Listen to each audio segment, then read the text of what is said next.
সৈয়দুনা লূত আলাইহিস সালাম আল কুরআন আল কারীমে বর্ণিত 25 জন নবীদের মধ্য থেকে তিনি অন্যতম একজন নবী। তিনি ছিলেন সৈয়দনা ইব্রাহিম আলাইহিস সালামের ভাইয়ের ছেলে, অর্থাৎ আপন ভাতিজা। সৈয়দনা ইব্রাহিম আলাইহিস সালাম ইরাকের বাবেল শহর থেকে যখন ফিলিস্তিনে হিজরত করেন, লূত আলাইহিস সালামও সাথে সাথে ওনার সাথে হিজরত করেছিলেন। এবং তিনি কেবল একমাত্র মানুষ যিনি বাবেলের অধিবাসীদের মধ্য থেকে তার আপন চাচা সৈয়দনা ইব্রাহিম আল খলিলের উপর ঈমান এনেছিলেন। আল্লাহ তাআলা বলছেন ফাআমানা লাহু লূত। ইব্রাহিম আলাইহিস সালামের উপর কেউ ঈমান আনেনি, কেবলমাত্র লূত আলাইহিস সালাম ছাড়া। ফাকালা ইন্নী মুহাজিরুন ইলা রাব্বি। আর ইব্রাহিম বললেন যে আমি হিজরত করব আমার রবের দিকে বা রবের আদেশে ফিলিস্তিন ভূখণ্ডে। লূত আলাইহিস সালামও সাথে সাথে ওনার সাথে হিজরত করলেন। পরবর্তীতে কিছুদিনের মধ্যেই আল্লাহ তাআলা লূত আলাইহিস সালামকে নবুয়ত দান করলেন এবং আল্লাহ তাআলা প্রত্যাদেশ করলেন যে হে লূত, তুমি তোমার চাচার সাথে আর ফিলিস্তিনে থাকা চলবে না, তোমাকে নবুয়ত দিয়ে ফিলিস্তিনের পাশেই জর্ডান এলাকাতে আমি প্রেরণ করছি। সেখানে কয়েকটি শহর আছে, তার মধ্যে থেকে অন্যতম শহর হচ্ছে সাদুম শহর বা সাদুম গোষ্ঠী। সেখানে তুমি যে দাওয়াত দিবে। এবং আল্লাহ তাআলার আদেশ পাওয়ার সাথে সাথেই আপন চাচা সৈয়দনা ইব্রাহিম আলাইহিস সালামের কাছ থেকে বিদায় নিয়ে আল্লাহর নবী লূত আলাইহিস সালাম জর্ডানে চলে গেলেন। সেখানে সাদুম সহ আরও 5টি বড় বড় শহর ছিল। কুরআনুল কারীমে এই 5টি শহরের সমষ্টিকে একসাথে আল মুতাফিকা বলা হয়েছে। আল মুতাফিকা শব্দের অর্থ হচ্ছে উল্টানো শহর বা উল্টানো জনপদ। ওই এলাকার লোকদের পাপের কারণে আল্লাহ তাআলা এই 5টি শহরকে একসাথে উল্টে দিয়েছিলেন, এজন্য 5টি শহরকে একসাথে বলা হয় আল মুতাফিকা। আল্লাহ তাআলার আদেশ পেয়ে সৈয়দুনা লূত আলাইহিস সালাম যখন জর্ডানের সাদুম এরিয়াতে গেলেন, তিনি দেখলেন যে সেখানকার লোকজনদের মধ্যে মোট 3টি মন্দ চারিত্রিক বৈশিষ্ট্য রয়েছে। 1 নম্বর হচ্ছে তারা সমকামিতার চর্চা করত, অর্থাৎ সেম সেক্সের প্রতি অ্যাট্রাক্টেড ছিল, পুরুষ হয়েও পুরুষের প্রতি যৌন আকর্ষণ বোধ করত। দ্বিতীয়ত তাদের মধ্যে আরও একটি মন্দ বৈশিষ্ট্য ছিল যে তারা ডাকাতি করত, পথিমধ্যে কাফেলাদেরকে আটকিয়ে তাদের সম্পদ তারা লুণ্ঠন করত। আর 3 নাম্বার তাদের যে মন্দ গুণাবলী ছিল সেটা হচ্ছে তারা অশ্লীলতার চর্চা করত। আর এই 3টি কথাই আল্লাহ তাআলা কালামুল্লাহ মাজিদে চমৎকারভাবে উল্লেখ করেছেন।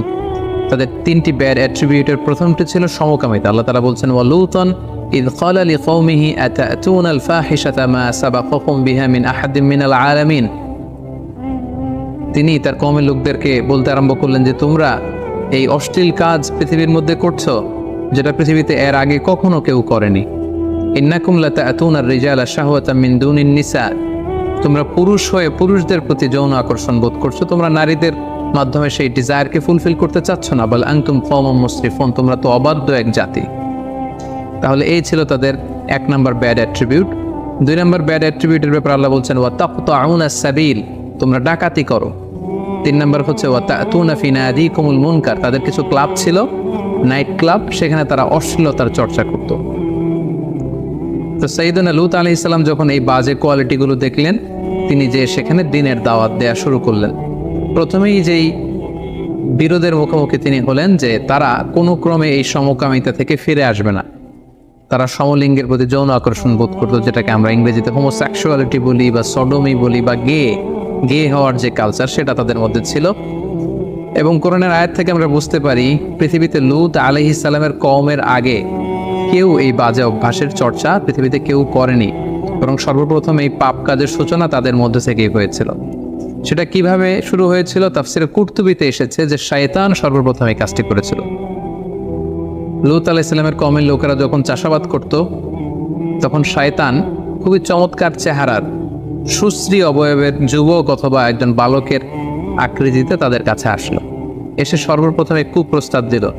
এবং শয়তানের এত সুন্দর চেহারা দেখে তারা অবাক হয়ে গেল।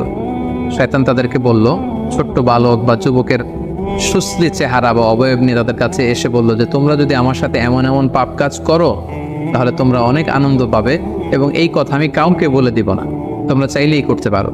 সর্বপ্রথম তারা কৌতূহলবশত এই সুশ্রী বালকের সাথে এই অপকর্মটা করতে আরম্ভ করলো। প্রতিদিনই এই ছেলেটা আসে, মানে শয়তান এই ছেলের আকৃতিতে আসে এবং তাদের অনেকের মধ্যে এই বাজে স্বভাব শয়তান আস্তে আস্তে ডেভেলপ করতে লাগলো। শয়তান ঠিক ততদিন পর্যন্ত তাদের কাছে আসতে লাগলো যতদিন পর্যন্ত শয়তান নিশ্চিত হলো যে হ্যাঁ এই অভ্যেসটা তাদের মধ্যে এখন পরিপূর্ণভাবে ডেভেলপ হয়ে গিয়েছে। আমি যদি নাও আসি, তারা নিজেরা নিজেদের মধ্যে এই কাজটি করবে। এটা যখন শয়তান নিশ্চিত হলো, শয়তান তাদের কাছে আসা বন্ধ করে দিল। কিন্তু ইতিমধ্যে তারা নিজেদের মধ্যে এই বাজে স্বভাবটি ডেভেলপ করে ফেলেছে। তখন তারা নিজেরা নিজেদের সাথে এই অপকর্ম করতে আরম্ভ করলো। তাদের মধ্যে যে সুস্থি যুবক বা বালক আছে, তাদের উপর তারা হামলে পড়তো। তারা নারীদের প্রতি যৌন আকৃষ্ট না হয়ে পুরুষদের সাথে এই পাপ কাজ তারা করতে আরম্ভ করলো। সাইয়েদনা লূত আলাইহিস সালাম তাদেরকে এই পাপ কাজ থেকে ফিরে আসার আহ্বান করলেন। তিনি তাদের মাঝে দাওয়াতি কাজ করলেন। তিনি তাদেরকে অশ্লীলতার এই পথকে পরিহার করতে বললেন। তিনি তাওহীদ, রিসালাত, আখিরাত এবং আল্লাহ তাআলার আযাবের ভয় দেখালেন। নৈতিক মূল্যবোধের দাওয়াত তিনি দিতে লাগলেন। সূরাতুশ শুআরাতে আল্লাহ তাআলা বলছেন, ইয ক্বালা লাহুম আখুহুম লূতুন আলা তাত্তাকুন। লূত আলাইহিস সালাম তাদেরকে বলল, তোমরা কি আল্লাহকে ভয় পাবে না? তোমরা কি আল্লাহকে ভয় করো না? কিভাবে তোমরা এই পাপ কাজগুলো করছো? কিভাবে একটি পুরুষ হয়ে তোমরা পুরুষের প্রতি যৌন আকর্ষণ বোধ করছো? এটা তো খুবই ঘৃণ্য একটি কাজ। ইন্নী লাকুম রাসূলুন আমিন, নিশ্চয় আমি আল্লাহর পক্ষ থেকে বিশ্বস্ত রাসূল। ফাত্তাকুল্লাহ, এই পাপ কাজ তোমরা বন্ধ করো, তোমরা আল্লাহকে ভয় করো। ওয়া আতিউন, এবং নবী হিসেবে আমার আনুগত্য করো। ওমা আসআলুকুম আলাইহি মিন আজর ইন আজরিয়া ইল্লা আলা রাব্বিল আলামিন। এই যে দাওয়াতি কাজ করছি, আমি তো কোনো প্রতিদান চাচ্ছি না, বরং আমি প্রতিদান চাই আল্লাহ তাআলার কাছে। সূরা শুআরা আল্লাহ তাআলা আবার বলছেন, ক্বালা ইন্নী লিআমালিকুম মিনাল ক্বালিন। লূত আলাইহিস সালাম বললেন, তোমরা যে এই অপকর্ম করছো, হোমোসেক্সুয়ালিটির এই প্র্যাকটিস যে করছো, এটার সমালোচনা, এটার বিরোধিতা, এটা আমি করেই যাব যতদিন না তোমরা ক্ষান্ত হও। সাইয়েদনা লূত আলাইহিস সালাম তাদেরকে বোঝাতে লাগলেন, কল্যাণের পথে তাদেরকে আহ্বান করতে লাগলেন। লূত আলাইহিস সালামের দাওয়াতের ফলে তাদের কওমের পক্ষ থেকে, জাতিগোষ্ঠীর পক্ষ থেকে রেসপন্স কী ছিল আমরা যদি খেয়াল করি, তাহলে দেখব যে আল্লাহ তাআলা বলছেন, ক্বালু লা ইন লাম তানতাহি ইয়া লূত লাতাকুনান্না মিনাল মুখরাজিন। অর্থাৎ তারা বলতে আরম্ভ করলো, হে লূত, তুমি যদি এই দাওয়াতি কাজ না থামাও, তাহলে এই এলাকা থেকে আমরা তোমাকে বের করে দেব। মনে রাখো, তুমি কিন্তু এই এলাকার লোক নও। তোমার বাড়ি হচ্ছে ইরাকের বাবেলে, সেখান থেকে গিয়েছো ফিলিস্তিনে, ফিলিস্তিন থেকে উড়ে এসে জুড়ে বসেছো আমাদের এই জর্ডান এলাকায়। আর আমাদেরকে তুমি নীতি কথা শেখাচ্ছ? আমাদের চাহিদা যদি তুমি পূরণ করতে না দাও, এলাকা থেকে বের করে দেবো। তো ক্বালু আখরিজুহুম মিন ক্বরিয়াতিকুম ইন্নাহুম উনাসুন ইয়াতাতাহহারুন। পাশাপাশি যারা লূত আলাইহিস সালামকে সাপোর্ট দিত, তারা বলল যে আপনারা লূতকে এলাকা থেকে বের করে দেন, এখান থেকে বহিষ্কার ঘোষণা করুন।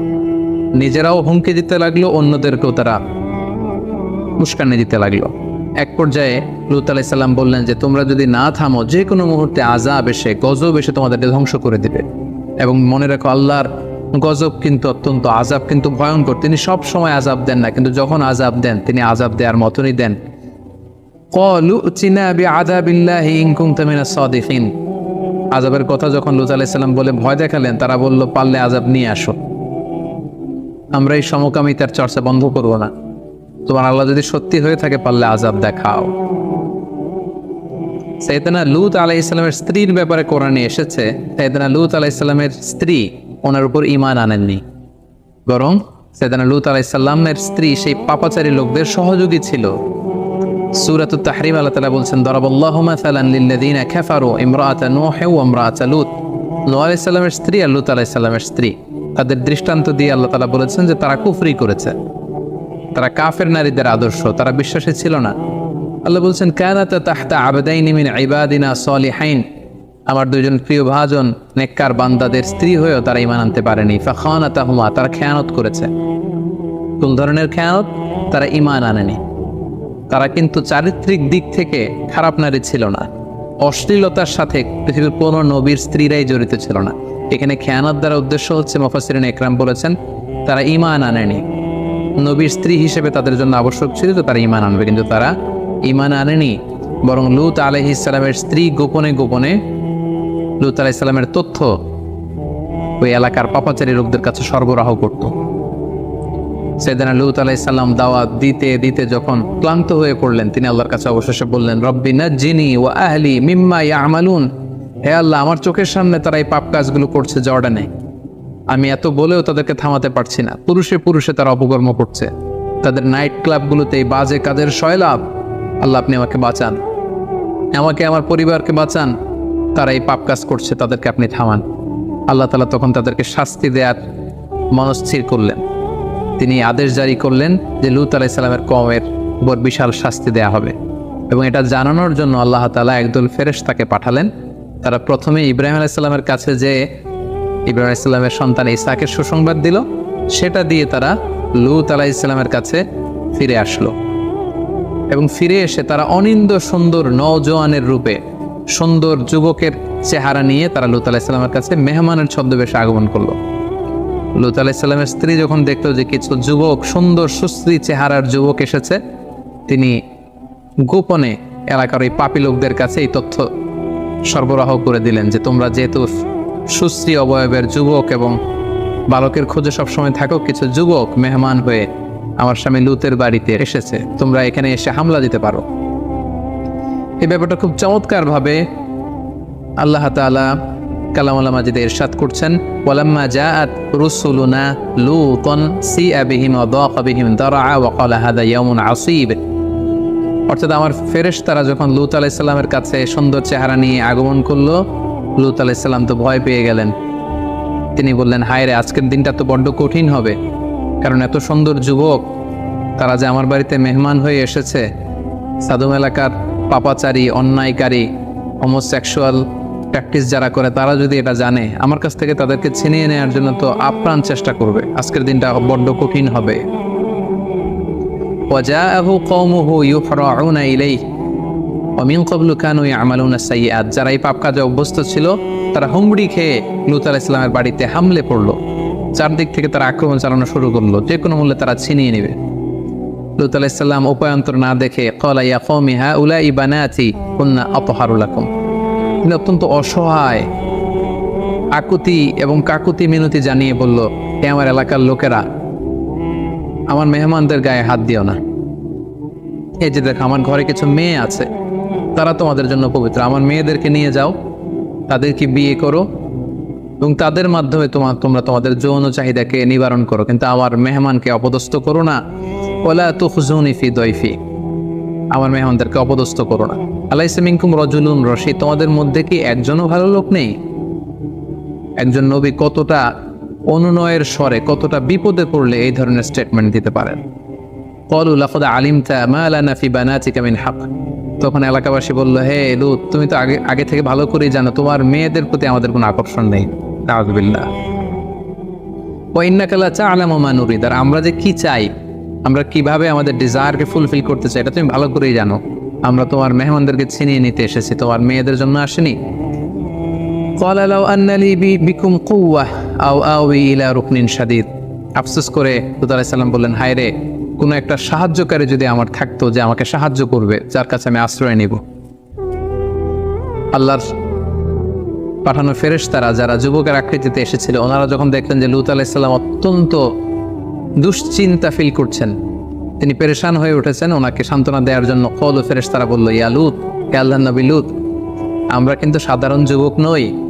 ইন্না রুসুলু রাব্বিক, আমরা আপনার রবের পক্ষ থেকে পাঠানো আল্লাহর ফেরেশতা। ওরা তো জানে না, লাইয়াসিলু ইলাইক, আপনি ভয় পাবেন, ওরা আপনারও কিছু করতে পারবে না, আমাদেরও কিছু করতে পারবে না। আমরা এসেছি আল্লাহ তাআলার ঘোষণা শুনিয়ে দেবার জন্য। আল্লাহ তাআলা এই এলাকার উপর আযাব পাঠাবেন, ভয়ঙ্করতম আযাব।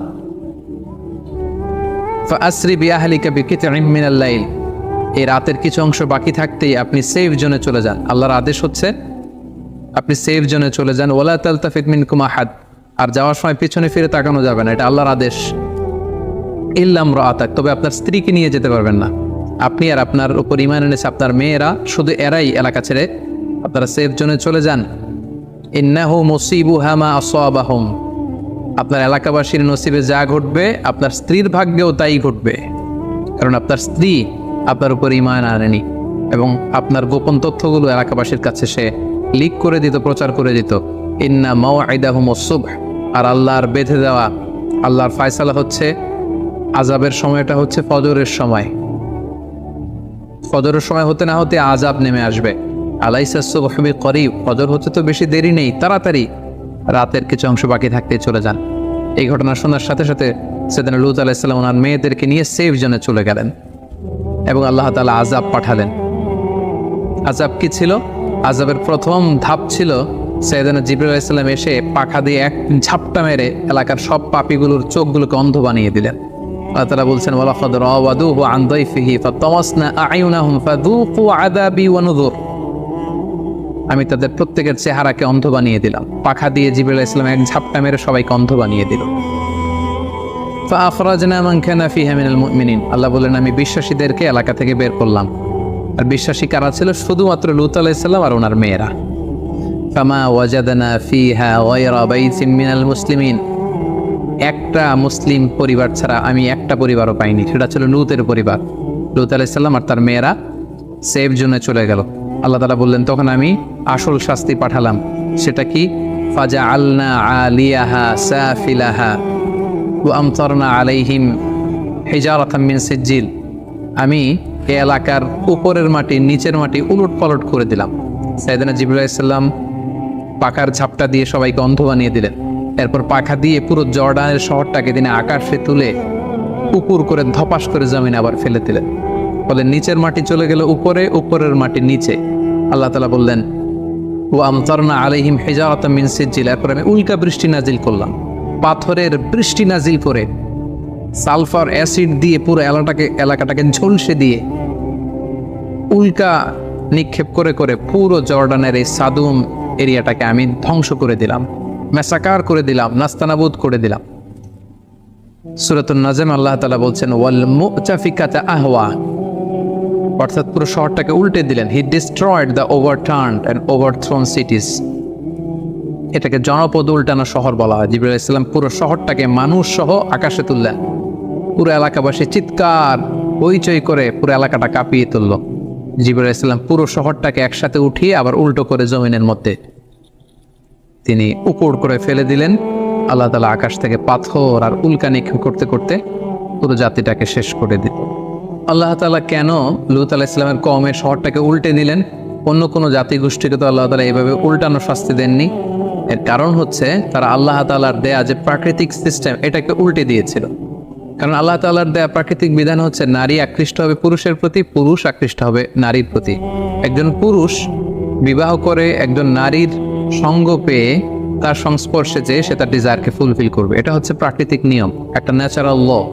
তারা আল্লাহর দেয়া এই ন্যাচারাল ল প্রাকৃতিক নিয়মকে যেহেতু উল্টে দিয়েছে, সেজন্য আল্লাহ তাআলা তাদের শহরকে উল্টে দিয়ে এই কঠিন শাস্তির মুখোমুখি করে তাদেরকে মৃত্যু হতে পতিত করেছে। এবং এই এলাকাটাকে নিয়ে অনেক গবেষণা হয়েছে এবং জিওলজিস্ট বা ভূতত্ত্ববিদরা ওনারা পেয়েছেন যে এখানে গন্ধকের, যেটাকে সালফার বলে, সালফারের আগুন বর্ষিত হয়েছিল এই এরিয়াতে।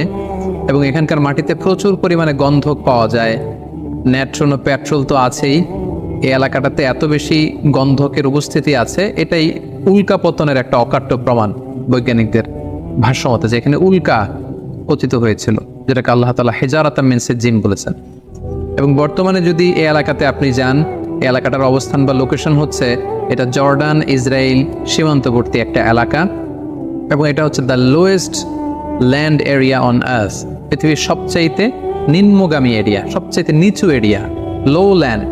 যেহেতু জিবরাইল আলাইহিস সালাম শহরটাকে উঠিয়ে জমিনে দাবিয়ে দিয়েছিলেন, এটা পৃথিবীর সবচাইতে নিচু এরিয়া। এবং এখানকার পানির লবণের ঘনত্ব সাগরের লবণের চাইতে কমপক্ষে 8 গুণ বেশি। আমরা জানি সাগরের পানি এত লবণাক্ত যেটা মুখে দেয়া যায় না। সাগরের পানি যতটা লবণাক্ত, এই ডেড সির পানি হচ্ছে 8 গুণ বেশি লবণাক্ত। এবং সেখানে আপনারা একটা সাগর দেখতে পাবেন যেটাকে বলা হচ্ছে ডেড সি বা মৃত সাগর, আরবিতে বলা হয় আল বাহরুল মাইয়িত।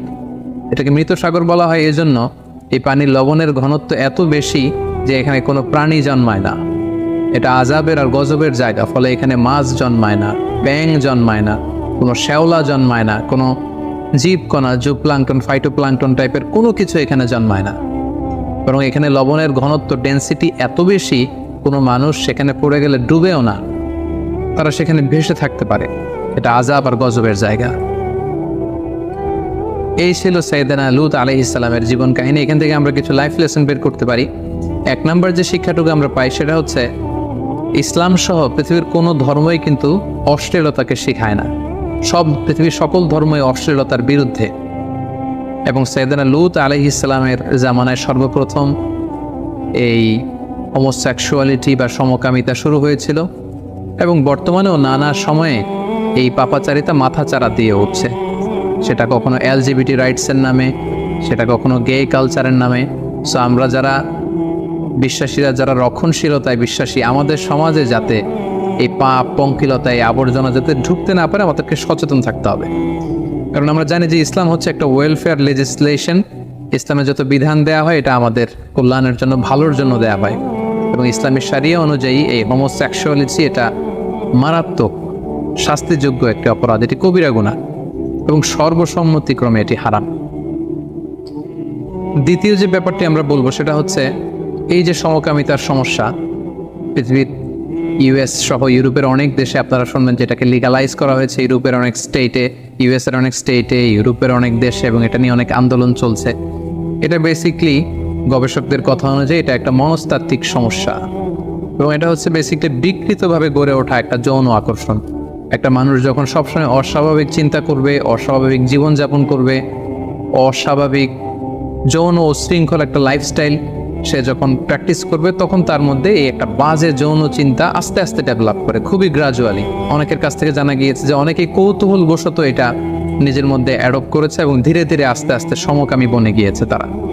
সো আমাদের সমাজে আমাদের উঠতি বয়সের তরুণ তরুণীরা যাতে এই জাতীয় পাপ কাজের দিকে, এই অন্ধকার পথের দিকে পা না বাড়ায়, সেদিকে আমাদেরকে খেয়াল রাখতে হবে। 3 নম্বর যে লাইফ লেসনটি আমরা এখানে উল্লেখ করতে চাই সেটি হচ্ছে একটি সুস্থ, সমৃদ্ধ এবং স্বাস্থ্যকর যৌন জীবনের জন্য আল্লাহ তাআলা আমাদেরকে বিয়ের মতো একটি পবিত্র বিধান তিনি আমাদেরকে প্রেসক্রাইব করেছেন বা দান করেছেন। এবং ইসলামে বিয়ে বহির্ভূত সব ধরনের যৌন সম্পর্ক কমপ্লিটলি প্রহিবিটেড। কারণ এই বিয়ের মধ্যে বা এই বিয়ের বন্ধনে আছে মানসিক প্রশান্তি, এতে আছে সামাজিক একটা দায়বদ্ধতা এবং নতুন প্রজন্ম তৈরি করার একটা মাধ্যম। সমকামীদের ব্যাপারে শুধু এতটুকু আমরা বলতে চাই যে যারা এই পৃথিবীতে সমকামী আছে, পৃথিবীর সব সমকামীদেরকে একসাথে করে তাদেরকে যদি একটা স্বাধীন দেশের মধ্যে দিয়ে দেওয়া হয়, যে আপনাদেরকে একটা স্বাধীন দেশ দিয়ে দেওয়া হলো, সেই দেশের লোকদেরকে মাত্র 50 বছর সময় দিলেই তারা নিশ্চিহ্ন হয়ে যাবে। কারণ এখানে কোনো আউটপুট নেই, এই সম্পর্কে কোনো আউটপুট নেই, কোনো প্রশান্তি নেই। নারী যদি নারীর সাথে বিবাহ বন্ধনে আবদ্ধ হয়, পুরুষ যদি পুরুষের সাথে বিবাহ বন্ধনে আবদ্ধ হয়, এই জনগোষ্ঠীটাকে একটা আলাদা স্বাধীন রাষ্ট্র দিয়ে দেওয়া হলে তাদের নিশ্চিহ্ন হয়ে যাওয়ার জন্য সর্বোচ্চ 50 বছরের প্রয়োজন। 50 বছর পরে তাদের কোনো অস্তিত্ব এই পৃথিবীতে থাকবে না। তাই আমরা যারা মুসলিম তারা কখনোই এই সমকামিতাকে আমরা সাপোর্ট করতে পারি না, বরং সবসময় ইসলামের অবস্থান এই সমকামিতার বিপক্ষে। সাইয়েদনা লূত আলাইহিস সালামের জীবন কাহিনী থেকে আরেকটি শিক্ষা আমরা পাই, সেটা হচ্ছে আমরা যারা বিশ্বাসী আমরা মেহমানদেরকে সবসময় সম্মান করব। কারণ আল্লাহ রাসূল সাল্লাল্লাহু আলাইহি ওয়াসাল্লাম বলেছেন, মান কানা ইউমিনু বিল্লাহি ওয়াল ইয়াউমিল আখিরি ফালইউকরিম দাইফা, যে আল্লাহ বিশ্বাস করে, আখিরাতে বিশ্বাস করে, সে যেন তার মেহমানকে সম্মান করে। আমরা যদি খেয়াল করি তাহলে দেখব যে সাইয়েদনা লূত আলাইহিস সালাম তিনি এলাকাবাসীদের বলেছেন যে তোমরা আমার মেয়েদেরকে নিয়ে যাও, কিন্তু আমার মেহমানের গায়ে হাত দিও না। তার মানে মেহমান যখন আপনার বাসায় চলে আসবে, তার সেফটি দেওয়া, তার সিকিউরিটি দেওয়া, তার সম্মান ইজ্জতকে অটুট রাখা, এটা মেজবানের দায়িত্বের মধ্যে চলে আসে। সর্বশেষ আমরা যে শিক্ষাটির কথা উল্লেখ করতে চাই সেটা হচ্ছে প্রত্যেক মানুষের জীবনে একজন বিশ্বাসী, একজন আস্থাভাজন, একজন মুত্তাকি সোলমেট খুব জরুরি। বিশেষ করে আপনার স্ত্রী যদি আপনার খেয়ানত করে, আপনার স্ত্রী যদি আপনার সাথে বিট্রে করে, তাহলে আপনার ঘরটা একটা জাহান্নামের টুকরা। আমরা লূত আলাইহিস সালামের ক্ষেত্রে দেখব যে আল্লাহ তাআলা এই বড় একটি পরীক্ষা তার জীবনে তিনি করেছেন। লূত আলাইহিস সালাম যদিও তিনি নবী, কিন্তু তার স্ত্রী তার প্রতি ঈমান আনেনি। সো আমরা আমাদের জীবনটাকে শান্তিময় করবার জন্য এমন একজন লাইফমেট, এমন একজন লাইফ পার্টনার খুঁজে নিতে হবে যার মধ্যে দিনদারি থাকবে। আল্লাহ রাসূল সাল্লাল্লাহু আলাইহি ওয়াসাল্লাম বলেছেন 4টি জিনিস দেখে কোনো নারীকে বিয়ে করা হয়। আল্লাহ রাসূল সাল্লাল্লাহু আলাইহি ওয়াসাল্লাম ইরশাদ করেছেন 4টি জিনিস দেখে নারীদেরকে বিয়ে করা হয়। তার সম্পদ দেখে, তার সৌন্দর্য দেখে, তার স্ট্যাটাস দেখে, আরেকটা হচ্ছে তার দিনদারি দেখে। আল্লাহ রাসূল সাল্লাল্লাহু আলাইহি ওয়াসাল্লাম বললেন এই 4টির মধ্যে তোমরা যদি জিততে চাও, যদি সাকসেসফুল হতে চাও, তাহলে দিনদারিকে প্রাধান্য দিও। ফাসবার বিযাতিদ দ্বীন, যে নারীর মধ্যে দিনদারিতা আছে সেই নারী হবে তোমার প্রকৃত সোলমেট, এবং সেই তোমার ঘরটাকে জান্নাতের টুকরা বানিয়ে রাখবে। আল্লাহ তাআলা কেন লূত আলাইহিস সালামের কওমের শহরটাকে উল্টে দিলেন? অন্য কোনো জাতিগোষ্ঠীকে তো আল্লাহ তাআলা এইভাবে উল্টানো শাস্তি দেননি। এর কারণ হচ্ছে তারা আল্লাহ তাআলার দেয়া যে প্রাকৃতিক সিস্টেম এটাকে উল্টে দিয়েছিল। কারণ আল্লাহ তাআলার দেয়া প্রাকৃতিক বিধান হচ্ছে নারী আকৃষ্ট হবে পুরুষের প্রতি, পুরুষ আকৃষ্ট হবে নারীর প্রতি। একজন পুরুষ বিবাহ করে একজন নারীর সঙ্গ পেয়ে তার সংস্পর্শে যে সে তার ডিজায়ারকে ফুলফিল করবে, এটা হচ্ছে প্রাকৃতিক নিয়ম, একটা ন্যাচারাল ল। আর আল্লাহর দেয়া এই ন্যাচারাল ল, প্রাকৃতিক নিয়মকে যেহেতু উল্টে দিয়েছে, এজন্য আল্লাহ তাআলা তাদের শহরকে উল্টে দিয়ে এই কঠিন শাস্তির মুখোমুখি করে তাদেরকে মৃত্যু মুখে পতিত করেছে।